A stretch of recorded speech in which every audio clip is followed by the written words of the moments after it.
Good morning, dear students. Dear students, this is Atul Tyagi. This is class 12 physics, and we are studying here chapter 4. Dear students, in today's video, we will study motion of a charged particle in a uniform magnetic field. So let's start our video with this motion of a charged particle in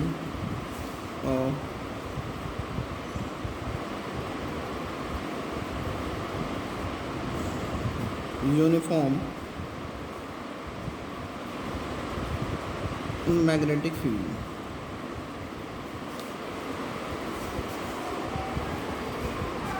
Motion of a charged particle in a uniform magnetic field. Okay, so यहाँ पर हमने पिछली video में पढ़ा था कि जब भी कोई मूविंग चार्ज किसी मैग्नेटिक फील्ड में एंटर करता है तो उस पर फोर्स लगता है। अब जाहिर सी बात है, फोर्स लगेगा तो उसकी डायरेक्शन में हो सकता है कुछ चेंज भी हो सकता है। तो ये किस किस तरह से हो सकता है इसको हम देखेंगे कि वो पैरेलल जाएगा, मतलब स्ट्रेट जाएगा, या फिर कुछ सर्कुलर हो जाएगा, या फिर कुछ हेलिकल शेप्ड हो जाएगा। तो इस चीज़ को हम स्टडी करेंगे इसमें, ठीक है। तो यहाँ केस फर्स्ट आता है हमारा, फर्स्ट केस है हमारा क्या, when vector v and vector b are perpendicular to each other. जब v और b एक दूसरे के परपेंडिकुलर हैं हमको पता है वो जो एंगल है हमारा वो v और b के बीच में था। हमने पिछले उसमें पढ़ा था जब F equals to Q V B sine theta हमारा फार्मूला आया था। हमने पढ़ा था topic force on a moving charge in a magnetic field. उसमें हमारा एक फार्मूला आया था F equals to Q V B sine theta. तो v और b के बीच का एंगल जो था हमारा वो थीटा था, ठीक है। तो v और b जब एक दूसरे के परपेंडिकुलर हैं, मतलब परपेंडिकुलर का मतलब कितना हुआ, 90 degree. Theta equals to 90 degree, ठीक है। तो लिखते हैं as F equals to Q vector v cross vector v। अब यहाँ पर थीटा 90 डिग्री है, इससे पहले हम इसे ओपन कर लेते हैं। F equals to Q V B sine theta as theta equals to 90 degree. So F equals to क्या होगा हमारा, Q V B sine 90 degree. हमको पता है, we know that sine 90 degree कितना होता है हमारा, 1 होता है हमारा, ठीक है। ट्रिग्नोमेट्रिक टेबल हमें ये बता दिए कि साइन 90 डिग्री हमारा 1 होता है। F equals to, so F equals to Q V B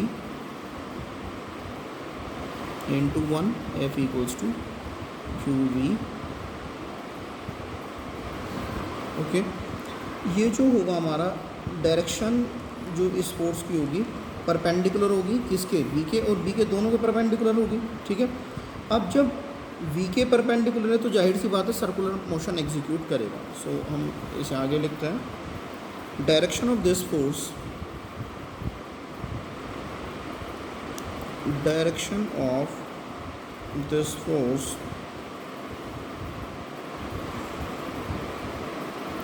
vector f is perpendicular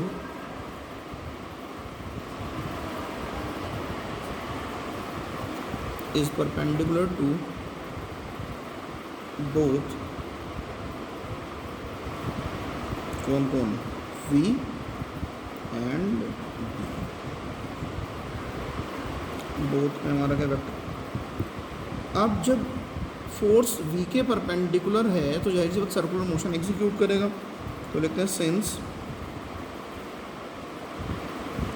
force F is perpendicular to velocity v, so the charged particle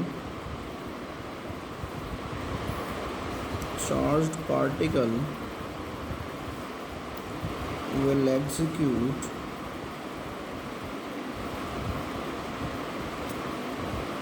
uniform circular motion.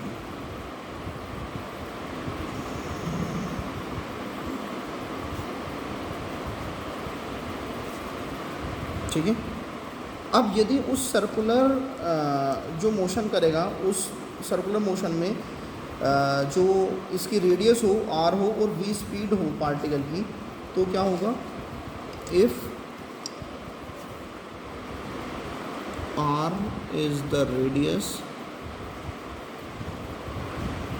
And v is the speed of particle, then हम कह सकते हैं जो ये force होगा हमारा Q V B, ये centripetal force के इक्वल होगा mv² ओवर r। ठीक है, इस v से ये कैंसिल हो गया, तो Q B equals to mv over r। ठीक है, और हमको जो रेडियस फाइंड आउट करनी है, r इक्वल्स टू क्या हो जाएगा, क्यू बी नीचे आ जाएगा, mv अपॉन बी क्यू या क्यू बी। ओके, यहाँ से हमको पता चलता है r किसके प्रोपोर्शनल होगा हमारा, r प्रोपोर्शनल होगा हमारा वेलोसिटी के। ठीक है, कोई डाउट?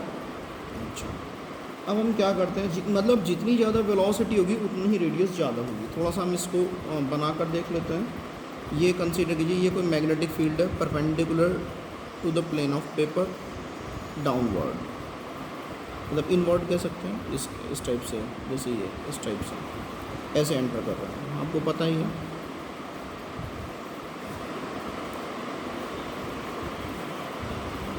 ठीक है, और कंसीडर कीजिए ये एंटी क्लॉकवाइज मूव कर रहा है पार्टिकल,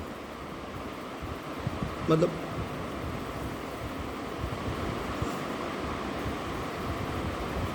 ठीक है, ये सेंटर है इसका। ठीक है, यदि हम कंसीडर कर लें ये r है, इसकी रेडियस, इस सर्कल की रेडियस r है। ठीक है, तो जो वेलोसिटी हमारी ऐसे ऐसे मूव कर रहा है, यानी कि इस पॉइंट पर यदि मैं बात करूं तो वेलोसिटी किधर होगी, इस डायरेक्शन में होगी वेलोसिटी भी, राइट।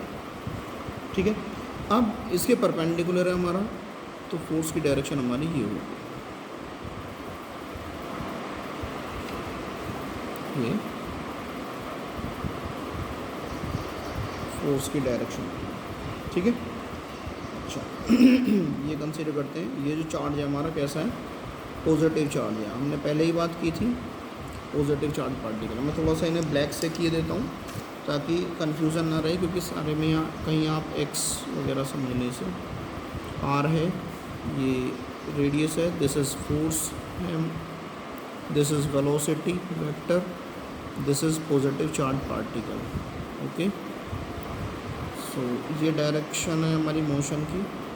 ठीक है, और ये फोर्स की डायरेक्शन है, और ये हमारी वेलोसिटी की डायरेक्शन है। ये यहाँ से यहाँ तक हम कंसीडर, ये सेंटर कंसीडर किया जाता है, ये रेडियस है हमारी इसकी। ठीक है, इस सर्कल की। ओके, तो यदि मैं बात करूँ, हमको पता है, हमने 11th स्टैंडर्ड में पढ़ा था कि v equals to r omega. तो this is the equation first, as we know v equals to r omega. ठीक है, वेयर ओमेगा क्या है, angular velocity, where omega equals to angular velocity. Clear है?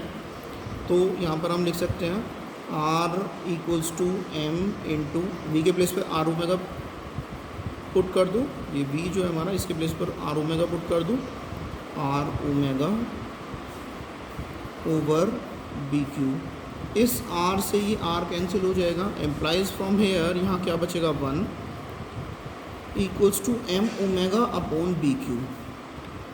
ओके, ये आएगा हमारा। हमें ओमेगा की वैल्यू फाइंड आउट करनी है, तो हम कह सकते हैं ओमेगा, या आप कह सकते हैं m omega equals to B Q. Implies from here omega equals to क्या आएगा, बी क्यू अपॉन m। ठीक है, तो this is angular velocity in terms of magnetic field and charge of particle and the mass of particle। Okay, अब हमने एक चीज़ और पढ़ी थी, थोड़ा सा यहाँ स्पेस कम है तो मैं ब्लैक पेन यूज़ कर रहा हूँ। हमने पढ़ा था v ऑल्सो नो दैट, क्या कि ओमेगा क्या होता है हमारा, 2 पाई अपॉन टी होता है। तो यदि मैं इसे इसमें प्लेस कर देता हूँ, दिस इज इक्वेशन 2, इसे इक्वेशन 2 कंसीडर किया जा सकता है। इसे इक्वेशन 2 कंसीडर कर लीजिए, ठीक है। तो यदि मैं इक्वेशन 2 में इसे प्लेस कर देता हूँ तो हमें क्या मिलता है, एम्प्लाइज फ्रॉम हेयर 2π/t, मैंने ओमेगा के प्लेस पे 2π/t लिख दिया, इक्वल्स टू BQ/m, ठीक है। यहाँ से क्या मतलब इक्वेशन 2 में रिप्लेस किया है, या मैंने इम्प्लाइज का साइन लगाया। मेरा बताने का इंटेंशन ये है कि put the value of omega equals to 2π in equation 2, ठीक है। तो ओमेगा के प्लेस पे 2π/t रखा, इक्वल्स टू BQ/m, और यहाँ से यदि मैं क्रॉस मल्टीप्लिकेशन करता हूँ तो t की BQ से मल्टीप्लाई हो जाएगी, 2πm हो जाएगा, और जब t की वैल्यू फाइंड आउट करेंगे तो 2πm/BQ हो जाएगा, ठीक है। हमें यहाँ पर t के इस इक्वेशन 3 कंसीडर किया जा सकता है, this can be considered as equation 3, ठीक है। हमको यहाँ पर इसमें इस वाले फार्मूले में t को 2πm/BQ दिख रहा है, कहीं आपको इसमें वेलोसिटी नहीं दिख रही होगी, ठीक है। सो t does not depend upon the speed of particle, ठीक है। तो आप इसे लिख सकते हैं t does not depend upon the speed of particle, तो आप लिख सकते हैं t does not depend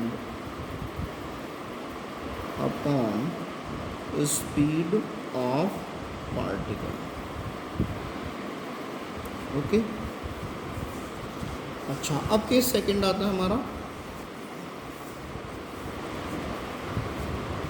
second क्या है हमारा, जब v और b दोनों के दोनों एक ही डायरेक्शन में हों, जब v और b दोनों के दोनों एक डायरेक्शन में होंगे, when vector v and vector b both are in same direction, जब दोनों के दोनों हमारे सेम डायरेक्शन में होंगे तो क्या होगा। यहाँ पर हम क्या कह सकते हैं, इन this case, in this case magnetic force कोई होगा ही नहीं, क्योंकि ज़ीरो एंगल हो जाएगा दोनों के बीच का, और v और b के बीच का एंगल जीरो हो गया, इट मीन साइन जीरो कितना होता है हमारा, जीरो होता है, तो फोर्स हमारा जीरो हो जाएगा। In this case no force x on the particle, okay. So बिना किसी डेविएशन के मूव करेगा, so it moves in a straight line without any deviation,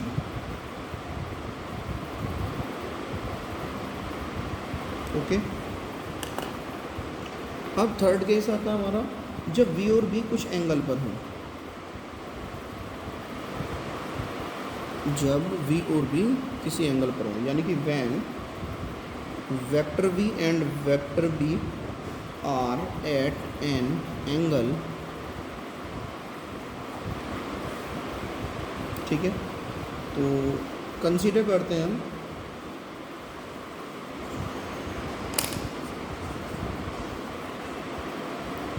ये हमारा y एक्सेस है, ये हमारा x एक्सेस है, और ये हमारा z एक्सेस है, ठीक है, ठीक है। अब कोई पार्टिकल है हमारा, वो इस टाइप से मूव कर रहा है, ठीक है, ये, ठीक है, ये वेलोसिटी v है, ठीक है। तो ये एंगल मान लीजिए फाई कंसीडर कर लीजिए, ठीक है। ये y एक्सेस कंसीडर कर लो, this is z axis and this is x axis, ठीक है। यहाँ पर हमारा मैग्नेटिक फील्ड की डायरेक्शन x एक्सेस के अलॉन्ग है, मतलब मैग्नेटिक फील्ड की डायरेक्शन हमारी ये है, ठीक है। अच्छा, मैग्नेटिक फील्ड ऐसे है, और वेलोसिटी जो है हमारी वो मैग्नेटिक फील्ड से फाई एंगल पर है, ठीक है। तो यहाँ पर कुछ ये इस टाइप से इसकी डायरेक्शन ऑफ मोशन इस टाइप से, ठीक है। यहाँ पर यदि v को हम स्प्लिट कर लेते हैं टू कंपोनेंट्स में, तो एक कंपोनेंट आएगा हमारा ये एंगल के साथ वाला v cos phi,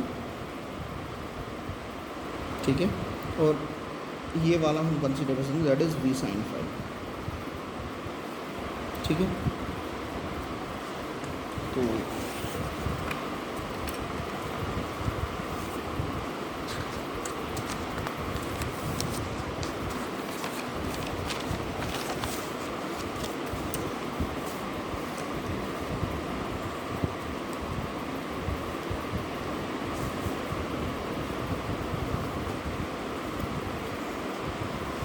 let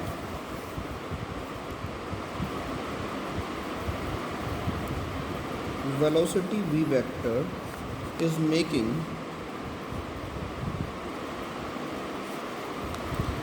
an angle phi. Phi की वैल्यू क्या है, 0 से तो बड़ी है बट 90 डिग्री से छोटी, 0 डिग्री से बड़ी लेकिन 90 डिग्री से छोटी है। किसके साथ ये बन रहा है angle phi, with magnetic field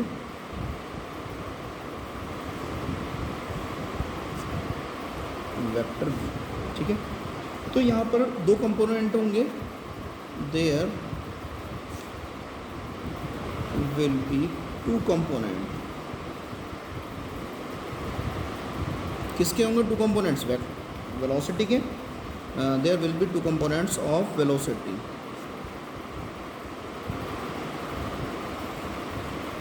कौन कौन से होंगे, एक होगा नंबर 1 v cos फाई, ये कैसे होगा, along the direction of field, जैसे कि मैंने अभी बताया था पीछे डायग्राम में। तो ये होगा हमारा along the field, magnetic field,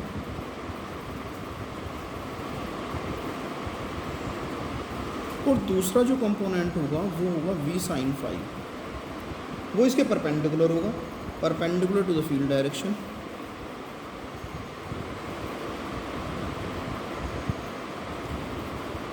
perpendicular to the field direction, ठीक है, ये होगा perpendicular to the field direction. अब so the particle will move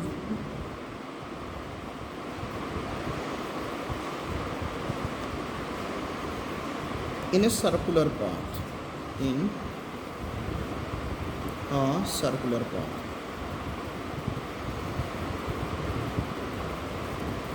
because v sin phi,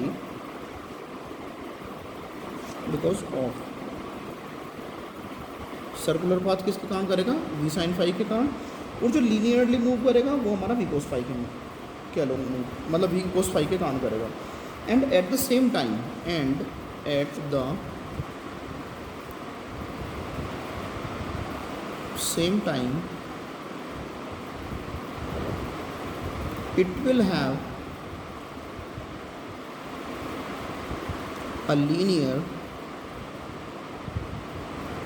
velocity because of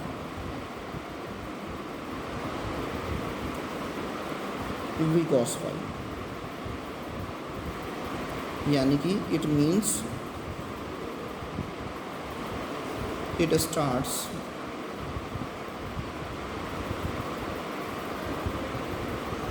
moving in a helical path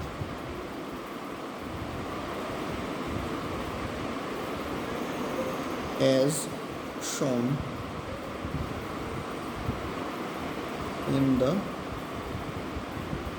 above figure।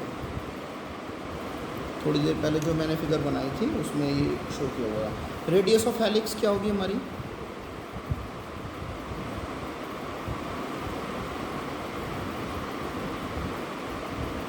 r equals to, हमने पहले ही पढ़ा था, अभी थोड़ी देर पहले पढ़ा था, mv ओवर बी क्यू। लेकिन यहाँ पर जो रिस्पॉन्सिबल है वो हमारा वेलोसिटी वेक्टर v का कंपोनेंट v sin फाई है, तो हम यहाँ पर ये लिखेंगे mv sin phi, m we sine phi upon B q. R equals to हमने m v upon B q पिछले डेरिवेशन में किया था, ठीक है ना।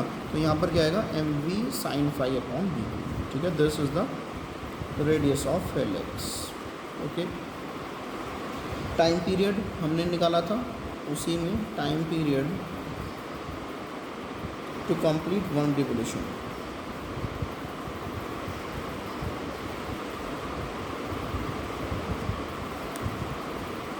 Time period to complete one revolution कितना था, T equals to 2 pi M upon B Q, ठीक है।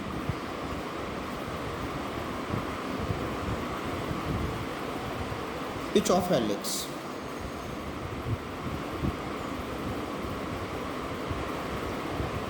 पिच ऑफ हेलिक्स क्या थी हमारी, जो वेलोसिटी v थी उसका जो component cos v cos phi था वो इसकी पिच को बताएगा। Means that is v cos phi into, और उस टाइम में कितनी इसने डिस्टेंस कवर की, ठीक है ना, उस टाइम पीरियड में कितनी डिस्टेंस कवर की, ठीक है, ठीक है। v कॉस फाई इनटू, अब फोर्स और वेलोसिटी वेक्टर दोनों के दोनों यदि परपेंडिकुलर है, ये तो हमारा यहाँ तक हो जाता है। अब थोड़ा आगे अलग पॉइंट बनाकर लिखते हैं। जब हमारे फोर्स और वेलोसिटी वेक्टर दोनों के दोनों परपेंडिकुलर एक दूसरे के, तो कोई भी वर्क नहीं होगा, क्योंकि वहाँ पर क्या होगा, फोर्स जीरो हो जाएगा। जब फोर्स जीरो हो जाएगा तो हमारा डेफिनेटली जो वर्क है वो भी जीरो होगा हमारा, ठीक है ना। चलिए, और जब कोई वर्क नहीं होगा तो फिर काइनेटिक एनर्जी हमारी कांस्टेंट रहेगी, और जब काइनेटिक एनर्जी कांस्टेंट है तो हमारी स्पीड भी कांस्टेंट ही रहेगी, okay. So dear friends, that's all for the day. Thanks for watching, have a wonderful day.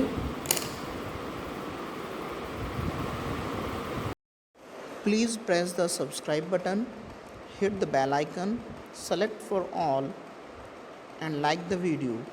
Thanks for watching. God bless you and keep you safe. Have a nice day.